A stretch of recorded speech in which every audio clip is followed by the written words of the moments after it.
Hello student, स्वागत है आप सभी का। स्टूडेंट, हमारा चैप्टर शुरू है बायोटेक्नोलॉजी प्रिंसिपल एंड प्रोसेस। उस चैप्टर में हमने अब तक जो बात की वो 11.3 के बारे में थी। उसमें हमने 2 पॉइंट कवर किए। 11.3.1 that's isolation of genetic material, और दूसरा हमने कवर किया 11.3.2 that's the cutting of DNA specific location. मतलब हमारा 11.3 जो टॉपिक शुरू है उसमें 2 टॉपिक हमने कवर कर लिए। अभी जो आज जो बात करनी है हमें वो है 11.3.3 की, that's called as a PCR. Student, PCR का फुल फॉर्म है polymerase chain reaction. Polymerase chain reaction ये ऐसी प्रक्रिया है जिस प्रक्रिया में डीएनए को हम मल्टीप्लाई कर सकते हैं, डीएनए को हम एम्पलीफाई कर सकते हैं। जैसे कि एग्जांपल जेरोक्स कॉपी, कोई जेरोक्स की मशीन है जो ओरिजिनल कॉपी से नंबर ऑफ़ जेरोक्स निकाल सकती है, वैसे ये टेक्निक है जिसमें हम अगर हमारे पास डीएनए का सैंपल कम है, डीएनए का जो सेगमेंट है वो कम है, तो उससे हम कितना तो भी बिलियंस कॉपी हम उसमें से निकाल सकते हैं सिंगल डीएनए से। ओके, तो हम उसमें मल्टीप्लिकेशन करते जाएंगे। पीसीआर जो है इस टेक्निक को इन्वेंट किया था एक्चुअली कैरी म्यूलिस ने 1985 में। एनसीईआरटी में नहीं है, इसे नोट डाउन कर लेना। कैरी म्यूलिस ने इसे इन्वेंट किया था 1985 में। पीसीआर का सिंपल मीनिंग क्या होगा? पीसीआर का सिंपल मीनिंग ये है कि आप इन विट्रो रेप्लिकेशन कर रहे हैं डीएनए का। इन विट्रो का मतलब क्या हुआ? इन विट्रो का मतलब हुआ लेबॉर्ट्री के अंदर, शरीर के बाहर, जो हमारा शरीर है उसके बाहर लेबॉर्ट्री के अंदर आप डीएनए का मल्टीप्लिकेशन कर रहे हैं। जैसे एग्जांपल, एक्चुअली डीएनए मल्टीप्लाई कहाँ हो रहा है, डीएनए का रेप्लिकेशन कहाँ हो रहा है? सेल के अंदर हो रहा है। सेल के अंदर, न्यूक्लियस के अंदर डीएनए का रेप्लिकेशन हो रहा है।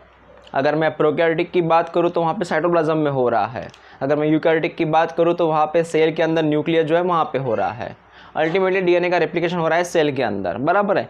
लेकिन हमें यहाँ पे डीएनए का रेप्लिकेशन ही करना है, लेकिन सेल के बाहर करना है। तो सेल के बाहर कहाँ? मशीन में करना है जो लेबॉर्ट्री के अंदर प्रेजेंट है। Okay, so it's a in vitro replication of the DNA, that's called as PCR. जो पीसीआर टेक्निक है, इस पीसीआर टेक्निक में क्या क्या रिक्वायरमेंट लगेगी वो हम बात करेंगे पहले, और बाद में हम इसकी प्रोसीजर के बारे में बात करेंगे कि पीसीआर एक्चुअली मशीन जो है वो चलती कैसी है, मतलब ये टेक्निक होती कैसी है। तो शुरू करते हैं, पहले इसकी रिक्वायरमेंट क्या होगी। पीसीआर के रिक्वायरमेंट में सबसे पहले हमें लगेगा वो डीएनए जिसको हमें एम्पलीफाई करना है। Got it? तो सबसे पहले रिक्वायरमेंट क्या होगी? रिक्वायरमेंट में लिख रहा हूँ मैं, सबसे पहले हमें लगेगा डीएनए जिसको हमें एम्पलीफाई करना है।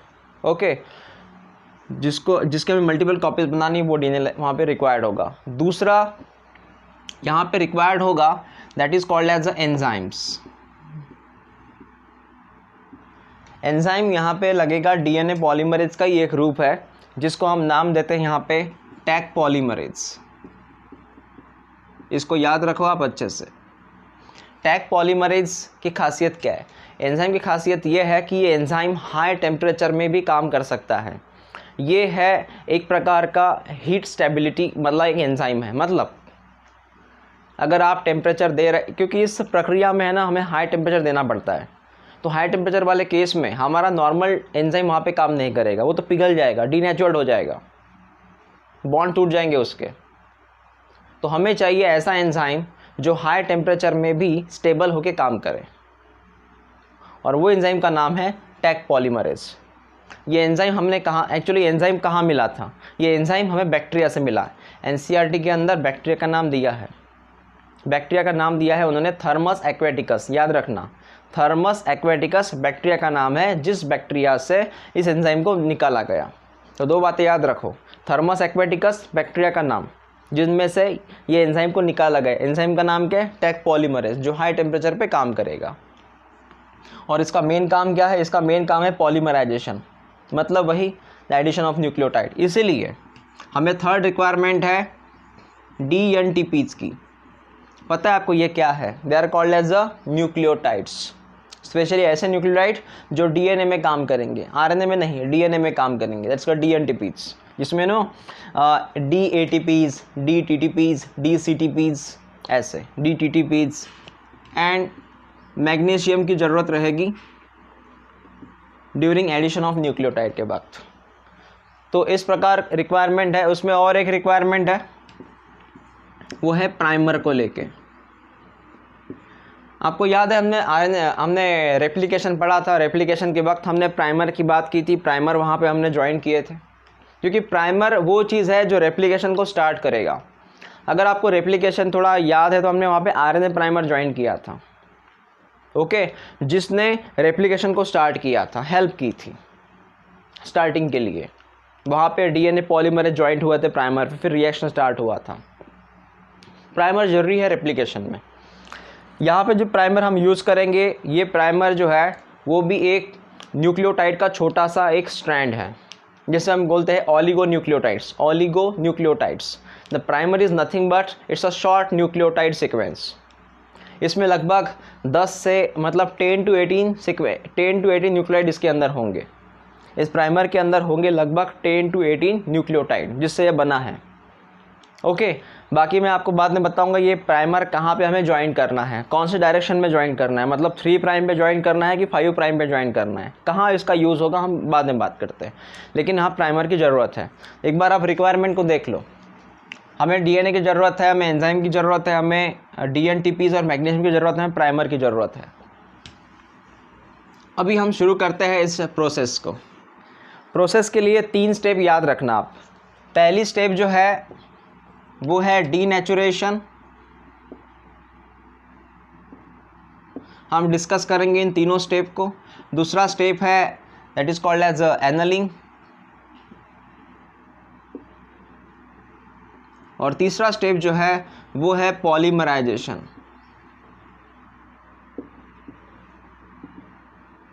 पॉलीमराइजेशन को एक्सटेंशन भी कहा जाता है। पॉलीमराइजेशन का मतलब है एडिशन ऑफ न्यूक्लियोटाइड, यहाँ पे होगा। तो शुरू करते हैं डीनेचुरेशन, एनलिंग, पॉलीमराइजेशन को। तो सबसे पहले मैं बात करना चाहूँगा पहले स्टेप के बारे में। We call it a denaturation. पहली स्टेप याद रखना, डीनेचुरेशन। हमें इसमें करना क्या है, देखो ये डायग्राम मैंने बनाई यहाँ पे, और इसके जैसी डायग्राम एनसीईआरटी में भी दी है उन्होंने। एनसीईआरटी में शॉर्ट में डायग्राम दिए हैं उन्होंने, थोड़ा मैंने यहाँ पे एडिशन किया है, ओके। तो आप देख सकते हैं ये डीएनए का स्ट्रैंड है, ये डीएनए का डबल स्ट्रैंड है, ओके। इसमें आप देख सकते हैं 5 prime to 3 prime, 3 prime to 5 prime, तो it is a DNA strand. बीच में कौन से बॉन्ड है, हाइड्रोजन। तो मैंने पहली प्रोसेस कौन सी यूज़ करनी है, डीनेचुरेशन। डीनेचुरेशन का सिंपल मीनिंग यह है, apply the heat and break the bond. आप हीट का यूज़ कीजिए और इस हीट के यूज़ से आप जो बॉन्ड है हाइड्रोजन बॉन्ड, उसको आप ब्रेक कीजिए। मतलब ये डीएनए का डबल स्टैंड है, डीएनए का डबल स्टैंड है ये। आप हीट अप्लाई करो और हीट अप्लाई करने के बाद डबल को सिंगल स्टैंड में कन्वर्ट करो, अनपेयर्ड बनाओ उनको, और बीच वाले जो हाइड्रोजन बॉन्ड है उसको आप तोड़ दो। यही तो होता है डीनेचुरेशन में।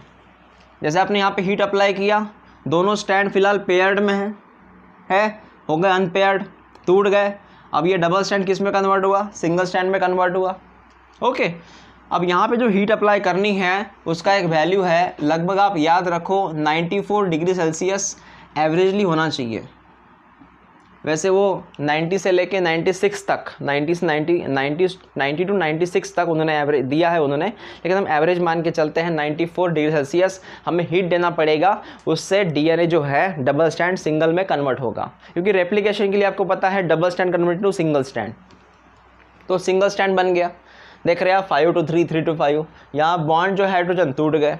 सेकेंड प्रोसेस यूज़ करो। अभी दूसरी प्रक्रिया जो हम यूज़ करेंगे उस प्रक्रिया को हम कहते हैं एनलिंग। सेकेंड प्रक्रिया यूज़ करते हैं एनलिंग। बच्चों एक्चुअली एनलिंग का मतलब होता है ज्वाइनिंग। आपको ज्वाइन करना पड़ेगा, एनल करना पड़ेगा, ज्वाइन करना पड़ेगा। अब यहाँ पे जो ज्वाइनिंग हम करेंगे वो ज्वाइनिंग करेंगे हम प्राइमर का। We have to, second step देख सकते हैं आप, हमें यहाँ पे यूज़ करना है प्राइमर। एनलिंग में we have to use primer joint at 3 prime end of DNA template मेरी बात को समझिए। यहाँ पे आपने ये स्ट्रक्चर देखा। अब एक काम करो आप, 5 प्राइम तो 3 प्राइम है, सिंगल स्टैंड है, single stand act as a template here. 3 to 5 है, ये भी टेम्पलेट काम करेगा। टेम्पलेट का मतलब जानते हैं ना, टेम्पलेट मतलब डीएनए का ऐसा स्टैंड जिसके ऊपर नया स्टैंड फॉर्म होगा, जिसके ऊपर नया डीएनए बनेगा। तो ये बन गया टेम्पलेट दोनों। मैंने क्या किया, जिस तरफ से 3 प्राइम है उस तरफ मैंने 5 प्राइम का टेम्पलेट प्राइमर अटैच किया। तो प्राइमर अटैचमेंट की जो सही जगह है वो है 3 प्राइम। प्राइमर का अटैचमेंट का सही जगह कौन सा है, 3 प्राइम। ओके, सो यहाँ पे आप देख सकते हैं इस टेम्पलेट में मैंने स्पेशली यहाँ पे ज्वाइन किया, 3 प्राइम पे प्राइमर ज्वाइन किया, यहाँ पर भी 3 प्राइम पे प्राइमर ज्वाइन किया। तो प्राइमर की लोकेशन क्या होगी प्रॉपरली, सर जिस तरफ से 3 प्राइम होगा वहाँ पे प्राइमर जो है ज्वाइंट होगा। क्योंकि प्राइमर जो रन करता है, क्यों, क्योंकि प्राइमर जो रन करता है वो 5 to 3 रन करता है, इसलिए मैंने यहाँ पे ज्वाइन किया ताकि ये जो प्राइमर आपको दिख रहा है, देखो मैंने 3 प्राइम पे क्या ज्वाइन किया, प्राइमर। तो प्राइमर किस तरफ दौड़ेगा, 5 to 3 प्राइम दौड़ेगा, इस तरफ मूव होगा, बराबर है। और इसलिए जो आपने प्राइमर बनाया, प्राइमर कौन है, प्राइमर एक ऑलिगोन्यूक्लियोटाइड्स है जो लगभग 10 से 18 मतलब 10 to 18 न्यूक्लियोटाइड से बना हुआ है। और ये हमने खुद ने बनाया है। और कैसे बनाया है, जो लास्ट सीक्वेंस दिख रहा है आप, 3 प्राइम का जो सीक्वेंस देख रहे हैं उसके अपोज में हम प्राइमर बनाते। जो 3 प्राइम एंड पे सीक्वेंस है ना न्यूक्लियोटाइड का, उसके अपोज में हम प्राइमर बनाते। तो इस तरह हमने प्राइमर बनाया, प्राइमर प्रॉपरली ज्वाइन किया। इसको ज्वाइनिंग के लिए हमें टेम्परेचर को थोड़ा कूल करना पड़ेगा। कूल टेम्परेचर पे ही प्राइमर ज्वाइंट होगा और वो टेम्परेचर जो रहेगा वो रहेगा लगभग 40 to 60 डिग्री सेल्सियस। टेम्परेचर आप याद रखो 40 to 60 डिग्री सेल्सियस, उसमें आप प्राइमर को ज्वाइन करोगे। आपने प्राइमर ज्वाइन किया। तीसरा काम हमें करना है, तीसरा जो काम है वो है पॉलीमराइजेशन एंड एक्सटेंशन। पॉलीमराइजेशन और एक्सटेंशन, तो हम लिखते हैं यहाँ पे पॉलीमराइजेशन। पॉलीमराइजेशन का मतलब होता है उसको लेंदी करो, उसमें एडिशन करके आप उसको लेंदी करो। न्यूक्लियोटाइड का एडिशन करना पड़ेगा यहाँ पे। तो here we have to add nucleotide, that is addition of nucleotide.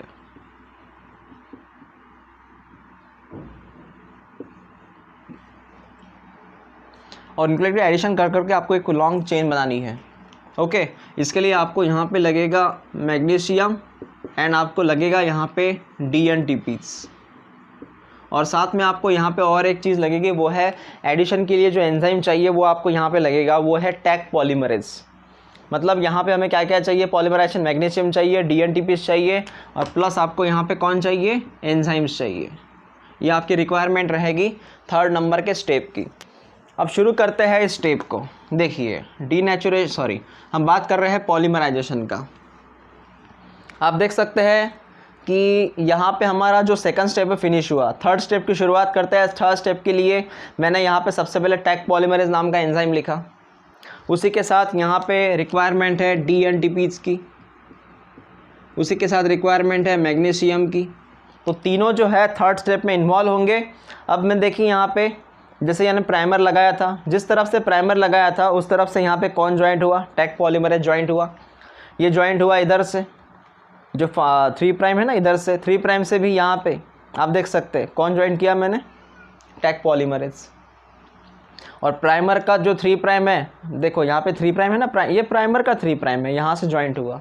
ये प्राइमर का 3 प्राइम है, ये प्राइमर का 3 प्राइम, यहाँ पे ज्वाइंट हुआ कौन, टैक पॉलीमरेज। रेड कलर को सर्कल को देखो आप, टैक पॉलीमरेज ज्वाइंट किया। अब करना क्या है आपको, जस्ट पॉलीमराइजेशन, एडिशन करनी है। आपको पता है यहाँ पे टैक पॉलीमरेज का काम DNA पॉलीमरेज की तरह है। अब वो यहाँ पे क्या करता रहेगा, एडिशन करता रहेगा। जैसे वो एडिशन करता रहेगा, यहाँ पे न्यूक्लियोटाइड को एडिशन करता रहेगा, तो आप देख सकते हैं ये कंटिन्यू होगा इस तरह, ये इधर कंटिन्यू होगा। अगर कंटिन्यू होगा तो अल्टीमेटली फाइनली आपको क्या मिलेगा, आपको मिलेगा कि इस तरफ 5 प्राइम था और ये 5 प्राइम कंटिन्यू इधर जाता रहा 3 प्राइम की तरफ, तो नया DNA सिंथेसिस हुआ। यहाँ पर भी ऐसी केस है, नया DNA स्टैंड बना। तो आप देख सकते हैं यहाँ पे ये आगे मूव होगा इस तरफ, ये आगे मूव होगा इस तरफ आपको 2 DNA स्टैंड मिलेंगे। मतलब हमने शुरुआत की थी एक DNA से, अगर आप इसको देखोगे तो मिले कितने DNA, 2 DNAs। जो हरे कलर का मैंने नया स्टैंड फॉर्म किया ना, वो 5 prime to 3 prime stand form हुआ, ओके, और ब्लू कलर के स्टैंड सेपरेट हुए, उसके बाद हमने ये स्टैंड फॉर्म किया। सो हमें एक डीएनए से 2 डीएनए मिल गए।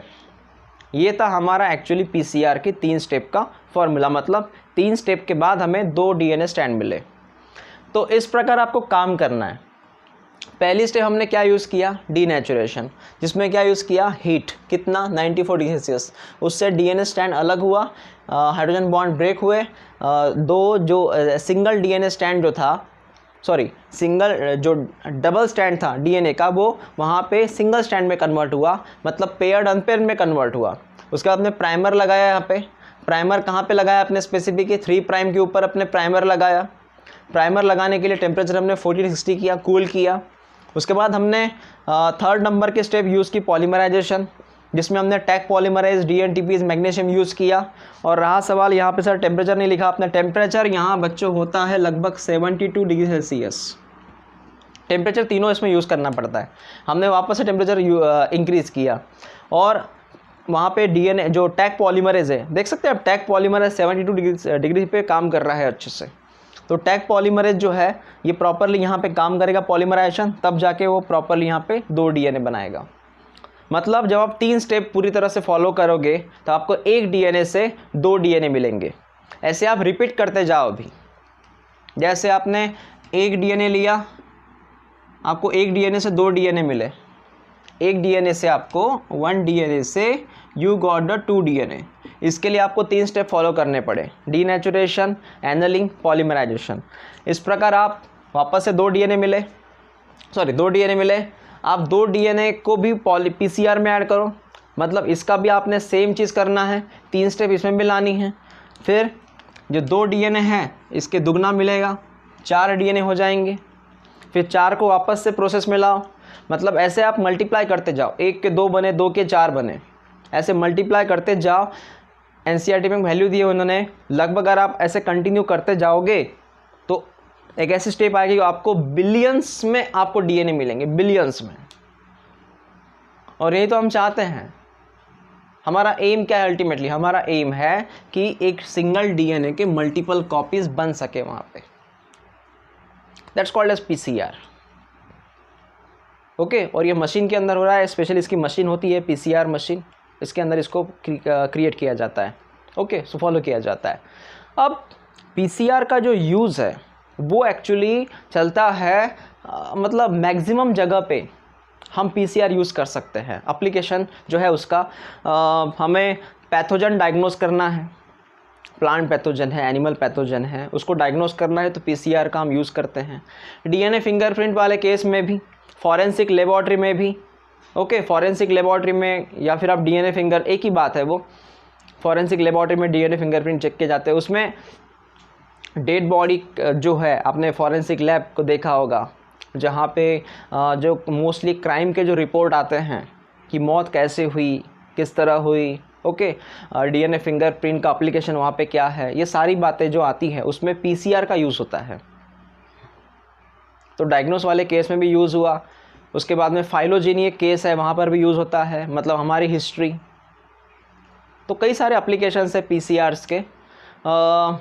तो आप प्रोसेस के ऊपर फोकस कीजिए इस कंसेप्ट में, और एनसीईआरटी के अंदर उन्होंने दिया है स्पेशली बैक्टीरिया का नाम फोकस कर लो आप, एंजाइम का नाम फोकस कर लो, और टेम्परेचर आप स्पेशली आप फोकस कर लो, ओके। इस प्रकार हमने पीसीआर कंप्लीट किया है, आप भी इसे अच्छे से पढ़िए। नेक्स्ट जो बात हम करेंगे इसके बाद वो होगी आरडीएनए जो है, रिकॉम्बिनेंट डीएनए, उसको हमें एक्चुअली इंसर्ट करना है होस्ट के अंदर। तो आरडीएनए को होस्ट के अंदर कैसे इंसर्ट किया जाएगा उसके बारे में हम बात करेंगे। और वो टॉपिक जो रहेगा नेक्स्ट, वो रहेगा हमारा 11.3.4 करके, देखते हैं। तो स्टूडेंट, अभी जो बात करनी है हमें वो करनी है 11.3.4 के बारे में, और वो टॉपिक का नाम है insertion of recombinant DNA into the host cell. मतलब आरडीएनए को हमें भेजना है होस्ट सेल के अंदर, आरडीएनए को भेजना है हमें किसी और सेल के अंदर, गॉट इट। और सेल यूकैरियोटिक भी हो सकता है, प्रोकैरियोटिक भी हो सकता है, ओके। अब इसके पहले ये टॉपिक को हमने जो बात की थी वो कॉम्पिटेंट सेल के हिसाब से बात की थी।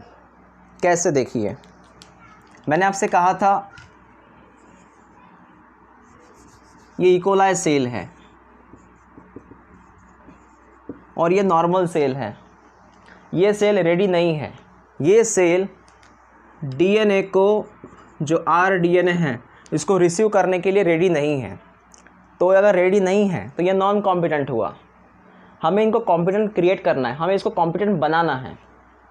कैसे बनाया था हमने टॉपिक की बात की थी इसके। हमने कहा था कि इकोलाई या कोई बैक्टीरिया को अगर कॉम्पिटेंट बनाना है तो आप इसके रिएक्शन कैल्शियम के साथ करो, ताकि वो डाइवैलेंट मेटल के साथ अगर रिएक्ट हो जाए, ओके, तो ये थोड़ा कॉम्पिटेंट हो जाएगा। हमने इलेक्ट्रिक करंट का भी यूज़ किया था, ताकि इसका जो परमेबिलिटी है, पोरोसिटी है, वो बढ़ जाएगा, तो डीएनए इनसाइड जाएगा। हमने आपसे ये भी कहा था कि आप ये भी यूज़ कर सकते हैं कि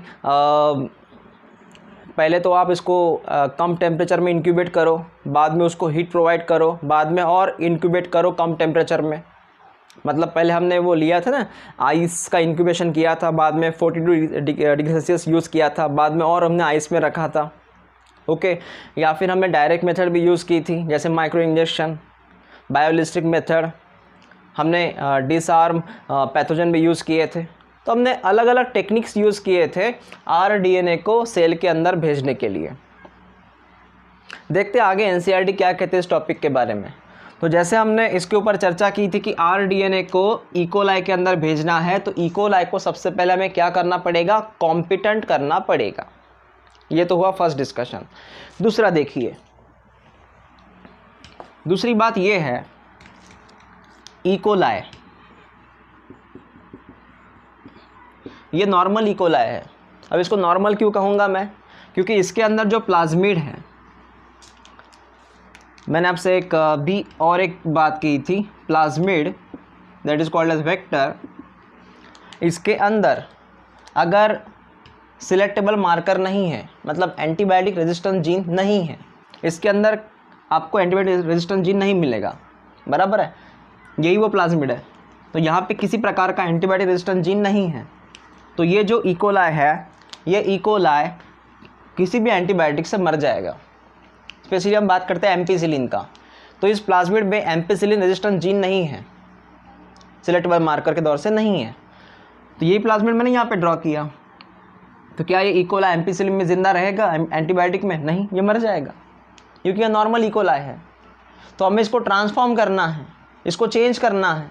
क्या करेंगे हम ऐसा प्लाज्मिड बनाएंगे जिस प्लाज्मिड में हम यहाँ बात करेंगे कि ऐसा जीन हो जो जीन एंटीबायोटिक रेजिस्टेंस हो, स्पेशली एम्पिसिलिन रेजिस्टेंस। मैंने आपको जब PBR32 पढ़ाया था तब दो की बात की थी, टेट्रासाइक्लिन की बात की थी और एक एम्पिसिलिन के बारे में बात किया था, ओके। तो हम फिलहाल बात करते हैं एम्पिसिलिन का, एम्पिसिलिन रेजिस्टेंस जीन्स जो यहाँ पे है।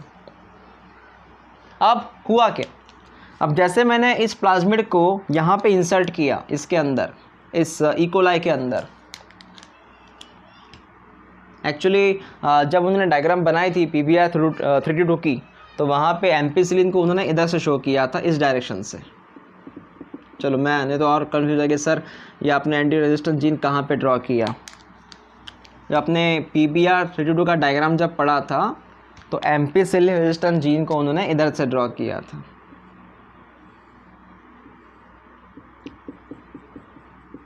आप ड्रॉ कहीं पर भी कर लो, मीनिंग तो एक ही है इनका। बात करते हैं एम्पिसिलिन रेजिस्टेंस जीन। तो मैंने ये प्लाज्मिड जो है इस इकोलाई के अंदर इंसर्ट किया, तो प्लाज्मिड यहाँ पे गया, उसके साथ ये हमारा रेजिस्टेंस जीन भी है। अब ये इकोलाई सिंपल रहेगा क्या? बिल्कुल नहीं। आपने सर इसमें ऐसा प्लाज्मिड ऐड किया जिस प्लाज्मिड पे कौन है? एम्पिसिलिन रेजिस्टेंस जीन है, okay, as a selectable marker. तो क्या ये इकोलाई अभी, अगर मैं इकोलाई के आजू बाजू में, इसके आजू बाजू में अगर एम्पिसिलिन कंडीशन बना दूँ, मतलब इसको मैंने अगर एम्पिसिलिन मीडिया में रखा, एम्पिसिलिन का एक मीडिया बनाया, उसमें इसमें रख दिया, क्या ये मरेगा? बिल्कुल नहीं मरेगा। क्यों नहीं मरेगा? अरे सर इसके प्लाज्मिड में है ना अभी एम्पिसिलिन रेजिस्टेंस जीन, तो क्यों मरेगा ये बैक्टीरिया? बिल्कुल नहीं मरेगा। हाँ, अगर आप बोलते थे एक सिंपल इकोलाई है, एक सिंपल इकोलाई है और उसके पास एक प्लाज्मिड है और उसके प्लाज्मिड में किसी भी तरह का रेजिस्टेंस जीन नहीं है, एम्पिसिलिन भी नहीं है, टेट्रासाइक्लिन नहीं है, ये इकोलाई मर जाएगा क्योंकि ये नॉर्मल है। तो हमें वहाँ पे अकॉर्डिंग टू एनसीईआरटी लाइन के हिसाब से पढ़ना है यहाँ पे कि नॉर्मल इकोलाई को ट्रांसफॉर्म करना है ऐसे इकोलाई में जो एम्पिसिलिन वाले कंडीशन में जिंदा रहे। ओके, ये इसलिए ज़रूरी है क्योंकि इसके हिसाब से हम सिलेक्शन कर पाते हैं। सिलेक्शन मतलब कैसे, वो देखिए। अभी सिलेक्शन कैसे होगा समझिए। मान लीजिए ये पूरा एक मीडियम है, एक पेट्री प्लेट है, इसमें मीडियम है, उस मीडियम में मैंने ऐड किया एम्पिसिलिन एज ए एंटीबायोटिक। मैंने यहाँ पे एम्पिसिलिन एंटीबायोटिक ऐड किया क्योंकि मुझे सिलेक्शन करना है। अब यहाँ पे मैं कुछ सेल ड्रॉ करूँ, मैंने 2 सेल यहाँ पे ड्रॉ किए, ऐसे बहुत सारे सेल होते हैं, मैंने 2 सेल ड्रॉ किए। उस दोनों सेल के अंदर ये प्लाज्मिड है,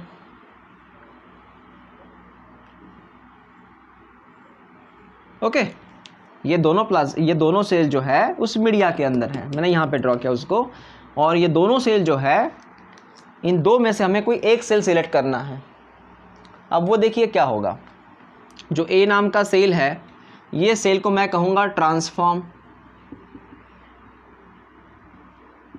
और जो बी नाम का सेल है इसे मैं कहूँगा नॉन ट्रांसफॉर्म।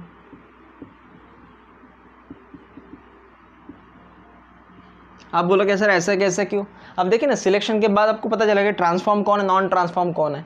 ट्रांसफॉर्म का मतलब होता है जिसके अंदर आरडीएनए जा चुका है, जिसके अंदर आरडीएनए जा चुका है वो है ट्रांसफॉर्म। तो फिलहाल मुझे यहाँ पे